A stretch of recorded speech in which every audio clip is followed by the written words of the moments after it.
I'm Aaron, and these are 5 mistakes I see homeowners making in the first 30 days of planning their first build.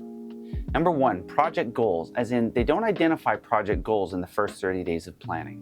In the first 30 days of planning, that's really when you're setting the stage for what your project is going to be and what it's not going to be. With project goals, we need to assess what kind of goals we are looking to achieve, what kind of problem this new build is looking to solve. Maybe it's an efficiency thing, you want a high-performing building. Maybe it's a location thing. Maybe it's a size thing, maybe it's a level of finish thing. But maybe it's all of these things, but if we don't identify all of these project goals and prioritize them, then when it comes time to make decisions during the project, then we're kind of making ad hoc choices. We're kind of doing what feels good in the moment. We have no goals, we have no frame of reference that are identified for our project. And so making decisions during this midstream is a lot harder. It's more difficult, and it usually leads to 2 things.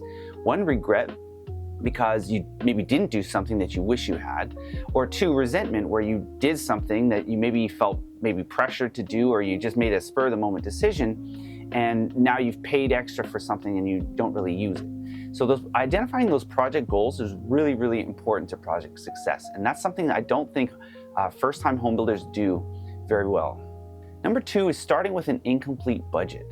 Now, this often isn't the homeowner's fault, I'll say, but sometimes the builder has a window that they want to fit your project into.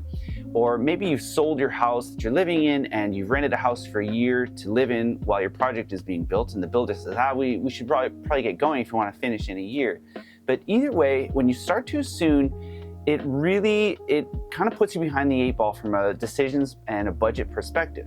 Now, what ends up happening is that you start and you don't tender, you don't quote everything out. So you don't have a high level of cost certainty when the project starts.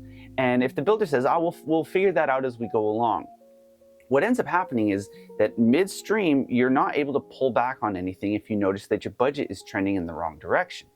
So your budget's going a little bit sideways, and now you realize, oh shoot, well, now the only thing left to pull back on is finishes, and that's something that nobody likes to do. So what ends up happening is when you start with an incomplete budget, you're really restricting your ability to pull back on that budget if things start to trend in the wrong direction. Number 3, we'll get distracted by shiny things. Now, if you've identified your project goals and you've identified your project budget, and you've identified your wish list and things that are important to you prior to the project starting, in those first 30 days of the project starting, then you don't have this problem where you're not identifying, say, finishes. You're not falling in love with finishes halfway through your project, because then what ends up happening is that your budget has been allocated for a certain grade of finishes. But then you start cruising around online and you say, oh man, I really want that Carrara marble shower, or I really want that countertop finish that I really, really like. I just saw online. But now your budget isn't built to reflect that. Your budget is built to reflect your wish list, your priorities that you had at the start of the project. So what ends up happening is if you don't do all your get distracted by shiny things early in the project, and you don't realize what level of finish you're actually looking for, is that when you start to do it midstream, then I've said midstream like 4 times already, mid-project maybe, when you start doing that, then it really does, if your budget will allow for that, it's totally fine. It doesn't matter. Then go ahead and shop away. But if you're like most people, where your budget is actually maybe fairly restrictive, then you start falling in love with new finishes halfway through your project, then you kind of get a little bit of that regret or resentment that I talked about earlier.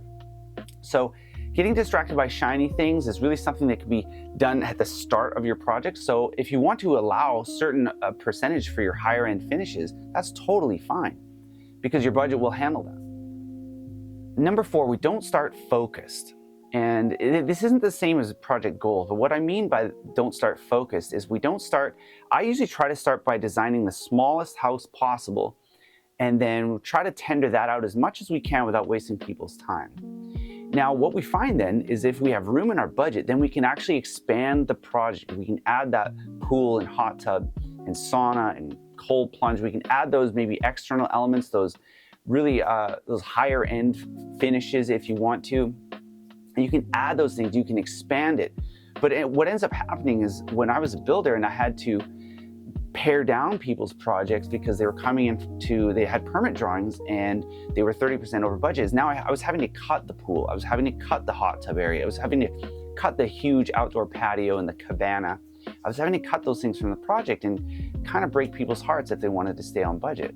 So when you can start small, then you can actually expand, and it's a much better feeling. So start small in the first 30 days and then expand it to what your project budget can handle.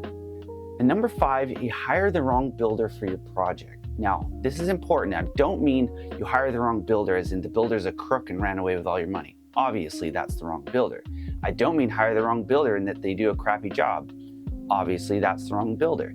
What I mean is you hire the wrong builder for your project.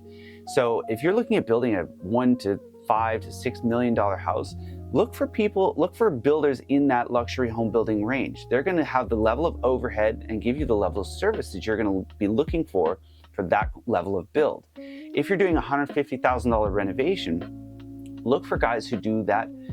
Look for contractors who do that level of renovation. They're going to be more experienced with restrictive budgets. They're going to be more experienced with maybe value engineering your project so you're getting the most value out of your budget and your budget allowances. Whereas on the custom home building side, they're going to be used to handling a higher level of detail. They're going to maybe give you a dedicated project manager for your build.